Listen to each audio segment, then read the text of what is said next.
It is recognized today that education aims at providing opportunities for each child to develop fully as an individual and as a participating member of the community.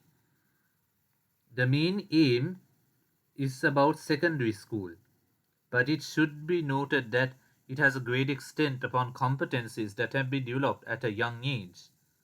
Therefore, the importance of moving away from this child how she learns. This is why it is said that education is what remains after all the details we learned are forgotten. In many countries, including Sri Lanka, the primary school receives a 5-year-old child as a first time learner. Their peer education lasts for 5 years in primary school, during which the process of growth and development continues. So, we are going to learn about children in primary school.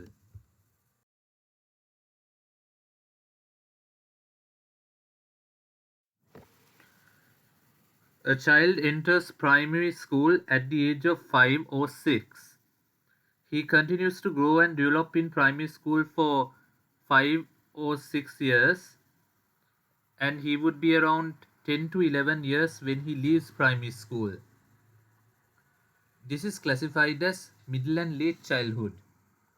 Developmental characteristics associated with middle and late childhood gives us a general picture of the growing capacity of primary school children to acquire knowledge, master concepts, form attitudes, and develop skills. This period involves slow and consistent growth. Muscle mass and strength gradually increases. Children's motor development also increases.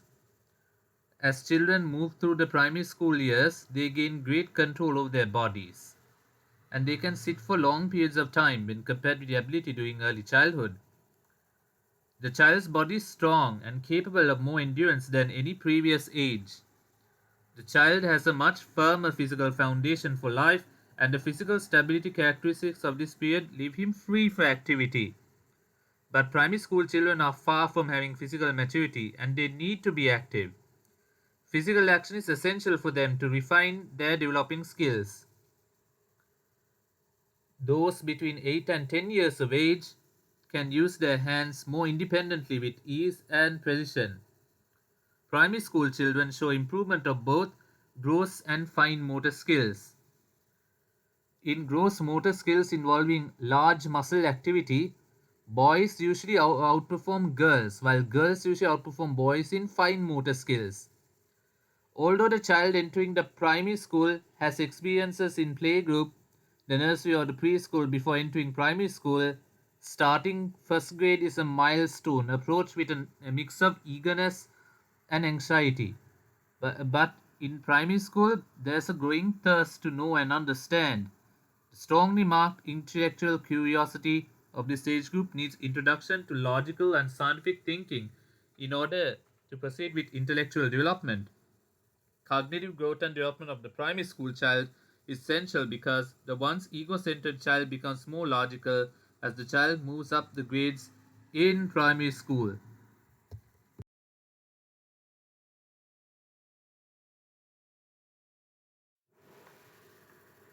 The ability to learn and do schoolwork generally expands greatly during the child's stay in primary school because of his own grown capacity to solve problems and remember what is learned. The time when most children start school is from 5 to 7 years. During this period, children begin to think logically about as well as their cognitive abilities further enhanced. They start to use symbols and carry out operations. According to the third year in primary school, children show cognitive advance over pre-operational children. Language too develops in children of primary school. They interpret communication better, their vocabulary and the ability to define words. Children develop an increasing understanding of the way which words are organized in phrases and sentences after the age of 9. Children in the lower grades of the primary schools see, hear, or read, but they don't know that they can understand. The primary school child is formally exposed to a large world and its culture as this is when social interactions become mature. Parents continue to be important influencers in the lives of children, but children's development is also shaped by peers. Hence, the social emotional worlds of children become more complex during the primary school years.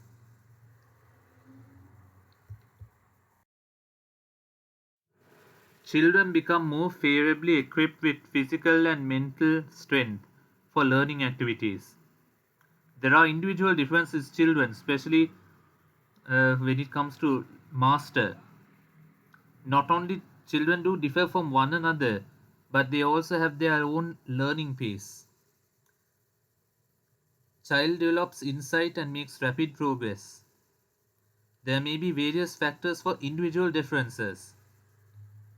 Consider only the important factors, like a child who grows up in a home that provides few opportunities and little sympathetic contact with adults develops more slowly and is reluctant to explore and discover.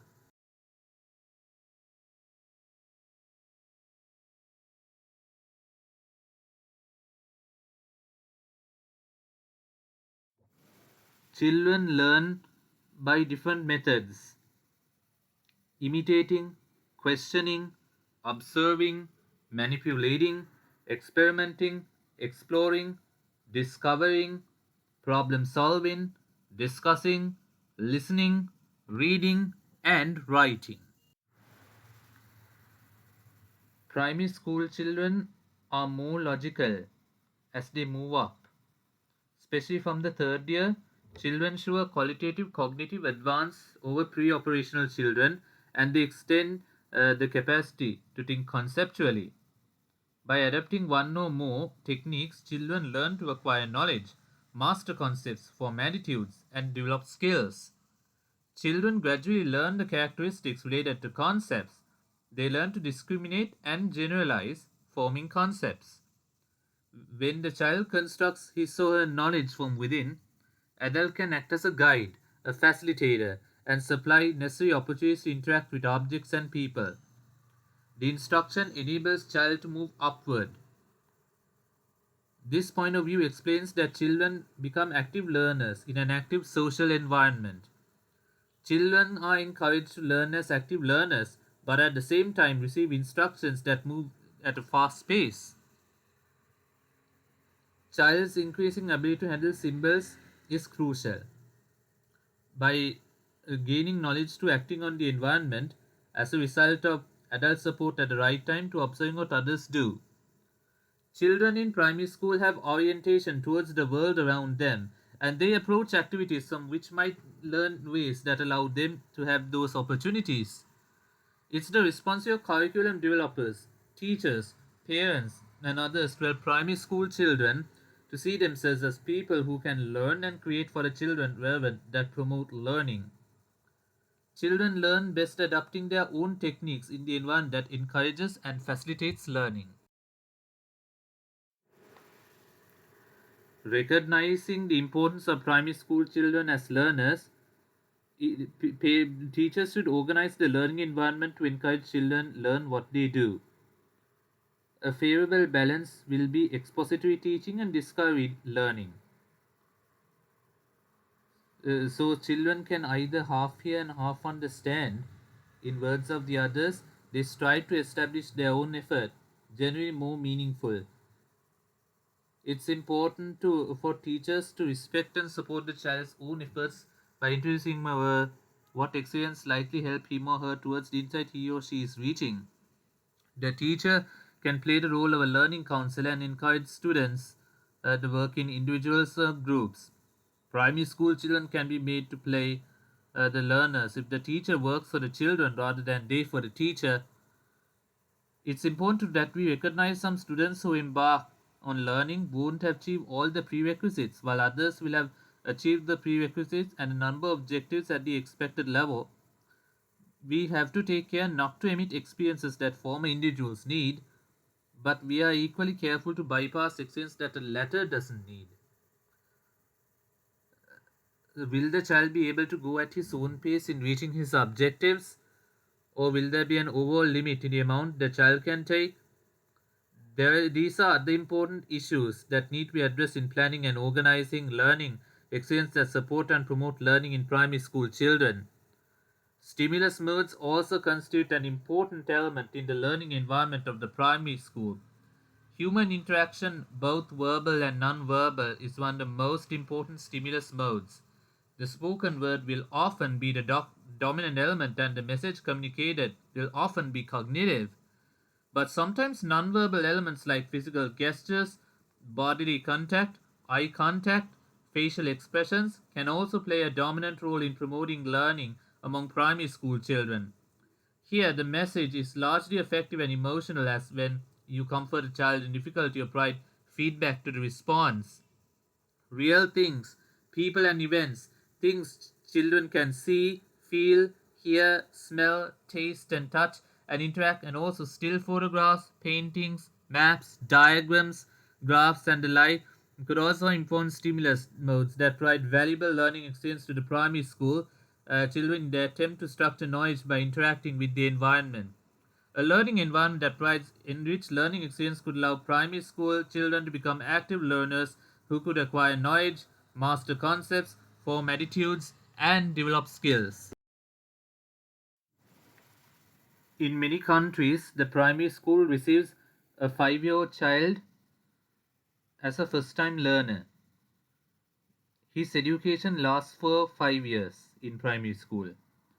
During this period, the physical, cognitive, social, and emotional development of the child continues, and he or she acquires a growing capacity to acquire knowledge, form attitudes, and develop skills.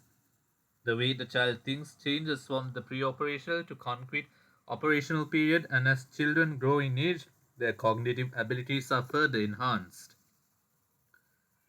There can be individual differences in children who are ready to master learning process as well as the rate of learning.